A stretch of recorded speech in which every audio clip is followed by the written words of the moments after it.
Rainforest Cafe offers a truly distinctive dining experience that stands apart from typical restaurants. The establishment successfully recreates an immersive jungle atmosphere indoors, which is no small achievement. Picture artificial rock formations and faux trees throughout the space, life-size mechanical creatures. Authentic rainforest sounds broadcast through speakers, and periodic lighting effects paired with thunder sounds to mimic tropical storms every 20 minutes or so.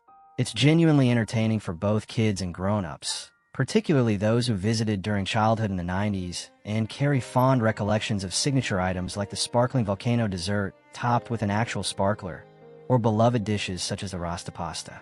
During that era, it represented an innovative dining concept that captured widespread attention.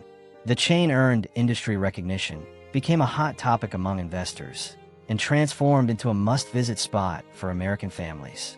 However, the decade's end brought troubling signs, clearly visible in their stock performance. The financial roller coaster. In 1995, merely months following their inaugural location's launch, the company conducted their IPO at roughly $6 per share. The following year saw shares peak at $25, delivering investors an impressive 400% gain in approximately 18 months. Those who maintained their positions, though, watched most of their investment evaporate as shares plummeted to around $2 by the year 2000. A 2000 Los Angeles Times piece particularly struck me, characterizing Rainforest Cafe as a troubled theme restaurant and describing it as cash-strapped, not exactly encouraging language. The years since haven't shown dramatic improvement either. While locations still operate today in modified form, their numbers have shrunk by roughly half, with significant closures including the downtown Disney Anaheim spot that shut its doors in 2018. In this analysis, I'll explore what I consider the 5 primary factors contributing to this chain's downturn. Expensive operations. This issue has multiple components. Let's begin with the founder, Steven Schussler, who may be among the most unconventional entrepreneurs I've covered. Legend has it he once costumed himself as Superman and arranged delivery of himself in an oversized crate to grab a radio station general manager's attention, while seeking a sales position, showcasing both his persistence and creative thinking, though not literally thinking outside the box in this instance. During the 80s, he managed a small collection of 50s-style dining establishments and nightclubs called Jukebox Saturday Night, which ceased operations in 1991. What happened next sounds almost fictional, but it's entirely factual. He dedicated 3 years to converting his personal residence into a jungle environment, again demonstrating those signature traits. Determined to launch a rainforest-themed eatery, he reasoned that presenting investors with a working model would be most effective. However, his prototype exceeded reasonable boundaries. His property housed numerous flying birds, 2 substantial tortoises, a free-roaming baboon, and a greenhouse full of butterflies. He employed 3,700 extension cords powering various illumination setups, audio equipment, and fog generators consuming such enormous amounts of electricity that the DEA appeared at his residence, suspecting drug cultivation operations. His neighbors genuinely questioned his sanity, and he depleted his entire life savings. The prototype alone cost nearly $400,000, all to secure backing for the actual restaurant. Eventually, he connected with Lyle Berman, a casino industry figure who committed $1.2 million toward constructing the first Rainforest Cafe. By opening day, they'd significantly exceeded their budget, understandably so, given the expenses for mechanical animals, sophisticated sound systems, waterfalls, aquariums, and live birds requiring training and maintenance. These represented costs most restaurants never encounter. When spending dramatically exceeds competitors, you're essentially obligated to draw more patrons and generate superior revenue. Their strategy involved positioning restaurants in heavily trafficked zones, which naturally command premium lease rates.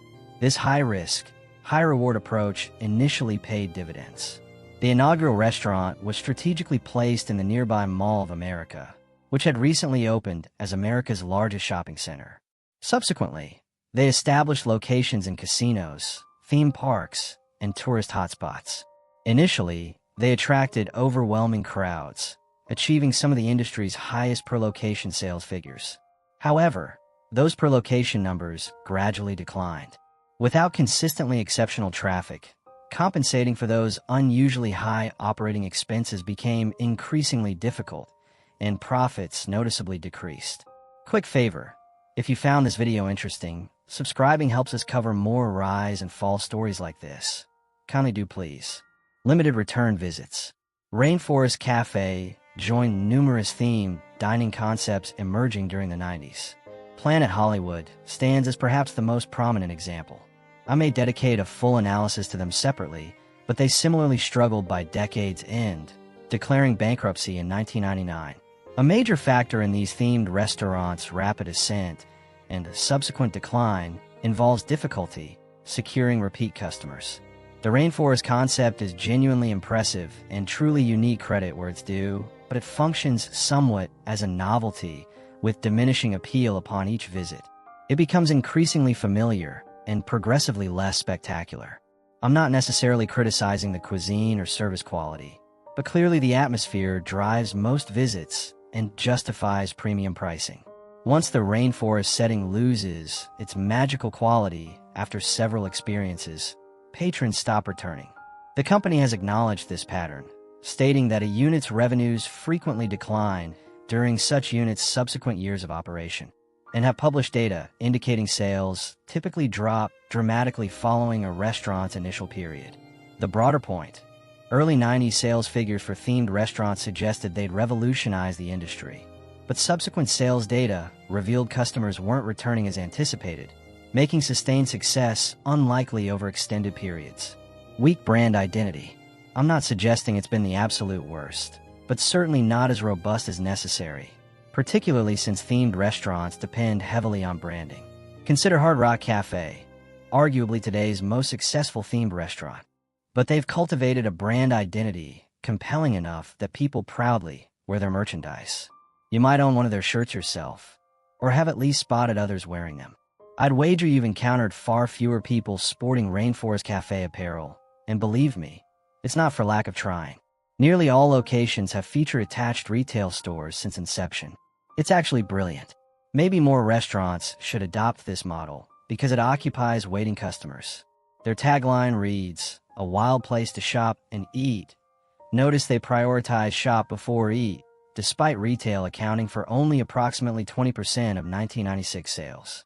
In 1996, they introduced the Wild Bunch, 8 animal characters intended as their equivalent to Mickey Mouse and Disney's character lineup. Their retail senior vice president declared, "We have created 8 characters. There are our Mickey, our Minnie, and our Bugs Bunny." They planned books, cartoons, and films featuring them, projecting that character merchandise would soon comprise 90% of retail sales. Those were clearly ambitious expectations that haven't materialized. My question for viewers, including devoted fans: do you know these characters? You've probably seen them, but can you name them or describe the personalities? They've existed virtually unchanged for nearly 3 decades, yet I suspect almost nobody can discuss them the way they discuss Mickey and Friends.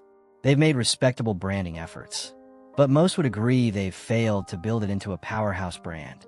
Dated perception. This will be brief, but worth acknowledging. Rainforest Cafe feels outdated in several respects.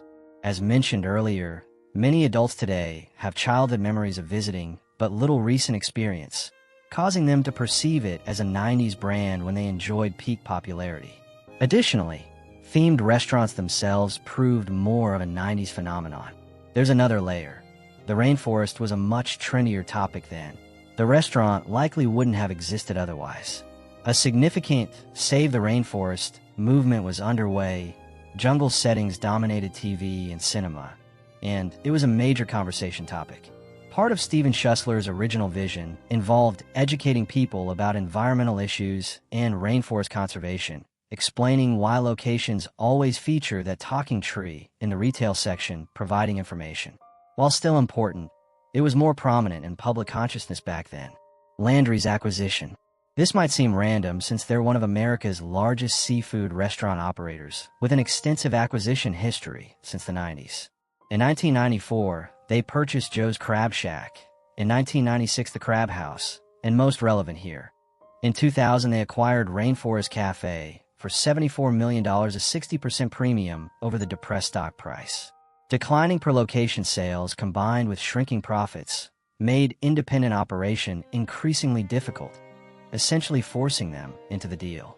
Landry's existing leadership took control and implemented significant changes, many aimed at cost reduction, clearly necessary for long-term sustainability. Ultimately, Landry's preserved the concept, but I've included them in the decline discussion because the process transformed it into a somewhat different restaurant. Probably the single biggest change involved eliminating the live birds. While seemingly minor, this saved approximately $100,000 annually per location. Those birds were actually a major motivation for Steven Schussler initially. He explained, "I'd always loved animals and tropical birds, and I wondered what if I could create a rainforest-themed restaurant where I could share all of these amazing creatures with the public while they were eating."